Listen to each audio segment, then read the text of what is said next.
Hai Sobat Keramatan, tahukah kamu siapa penyair terkemuka dari Indonesia?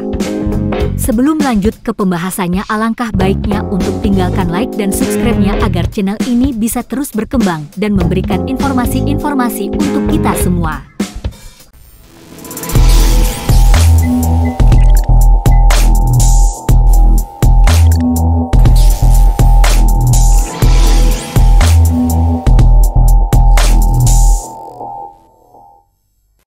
Penyair terkemuka dari Indonesia itu adalah Chairil Anwar, atau sering dijuluki sebagai si binatang jalang.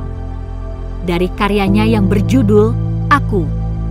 Lahir 26 Juli 1922, wafat 28 April 1949. Ia adalah penyair terkemuka Indonesia. Dia diperkirakan telah menulis 96 karya, termasuk 70 puisi. Bersama Asrul Sani dan Rifai Apin, ia dinobatkan oleh HB Jasin sebagai pelopor angkatan 45 sekaligus puisi modern Indonesia.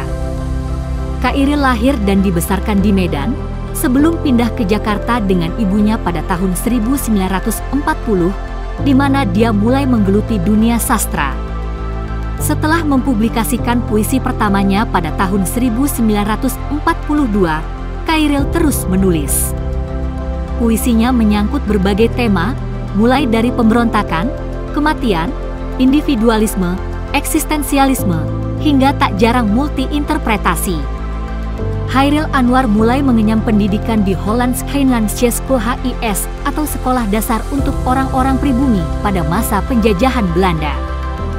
Dia kemudian meneruskan pendidikannya di Meer Uitgebreid Lager Onderwijs MULO. Saat usianya mencapai 18 tahun, dia tidak lagi bersekolah. Chairil mengatakan bahwa sejak usia 15 tahun, dia telah bertekad menjadi seorang seniman. Nama Chairil mulai terkenal dalam dunia sastra setelah pemuatan puisinya yang berjudul Nisan pada tahun 1942, saat itu ia baru berusia 20 tahun. Hampir semua puisi yang ia tulis merujuk pada kematian. Namun saat pertama kali mengirimkan puisi-puisinya di majalah Panji Pustaka untuk dimuat, banyak yang ditolak karena dianggap terlalu individualistis dan tidak sesuai dengan semangat kawasan kemakmuran bersama Asia Timur Raya. Ketika ia menjadi penyiar radio Jepang di Jakarta, Chairil jatuh cinta pada Sri Ayati, tetapi hingga akhir hayatnya Chairil tidak memiliki keberanian untuk mengungkapkannya. Kemudian ia memutuskan untuk menikah dengan Hapsah Wirareja pada 6 Agustus 1946. Mereka dikaruniai seorang putri bernama Evawani Alisa, tetapi bercerai pada akhir tahun 1948. Vitalitas puitis Chairil tidak pernah diimbangi kondisi fisiknya. Sebelum menginjak usia 27 tahun, sejumlah penyakit telah menimpanya. Chairil meninggal pada tanggal 28 April 1949 dalam usia muda di Rumah Sakit CBZ, sekarang menjadi Rumah Sakit Dr. Cipto Mangunkusumo di Jakarta. Penyebab kematiannya tidak diketahui pasti, menurut dugaan lebih karena penyakit TBC. Ia dimakamkan sehari kemudian di Taman Pemakaman Umum Karet Bifak, Jakarta. Makamnya diziarahi oleh ribuan pengagumnya dari masa ke masa. Hari meninggalnya juga selalu diperingati sebagai Hari Chairil Anwar. Kritikus sastra Indonesia asal Belanda menyebutkan bahwa Chairil telah menyadari akan mati muda, seperti tema menyerah yang terdapat dalam puisi berjudul Jang Terampas dan Jang Putus. Selama hidupnya, Chairil telah menulis sekitar 94 karya, termasuk 70 puisi, kebanyakan tidak dipublikasikan hingga kematiannya. Puisi terakhir Chairil berjudul Cemara Menderai Sampai Jauh, ditulis pada tahun 1949. Sedangkan karyanya yang paling terkenal berjudul Aku dan Kerawang Bekasi.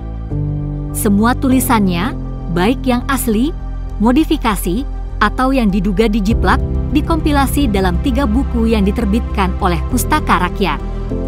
Kritikus sastra Indonesia asal Belanda mencatat bahwa hingga tahun 1980 tulisan tentang Chairil jauh lebih banyak daripada penulis Indonesia lainnya.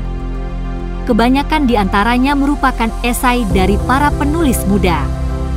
Ia mendeskripsikan Hairil sebagai penyair yang sempurna. Karya-karya Hairil telah diterjemahkan ke berbagai bahasa. Tanggal kelahirannya 26 Juni diperingati sebagai Hari Puisi, tanggal kematiannya 28 April diperingati sebagai Hari Sastra pada era 1950. Walaupun demikian, penetapan ini tidak disambut oleh semua penyair Indonesia, dan sebagian kelompok menetapkan Hari Sastra sesuai tanggal lahir penyair lainnya, seperti Abdul Muiz, Pramudia Anantatur, maupun Hamengkubuwono Jassin. Puisi hasil karya Hairil sempat dituduh sebagai hasil plagiarisme oleh Haji B. Jassin. Dalam tulisannya pada Mimbar Indonesia yang berjudul Karya Asli, Saduran, dan Plagiat, ia membahas tentang kemiripan puisi Karawang Bekasi dengan karya McLeish. Namun, Jassin tidak menyalahkan Hairil. Menurut dia, meskipun mirip, tetap ada rasa Hairil di dalamnya. Sedangkan sajak McLeish, menurut Jassin, hanyalah katalisator penciptaan. Nah, itu tadi pembahasan singkat tentang penyair terkemuka di Indonesia, Hairil Anwar. Semoga informasi tadi bisa bermanfaat untuk kita semua ya.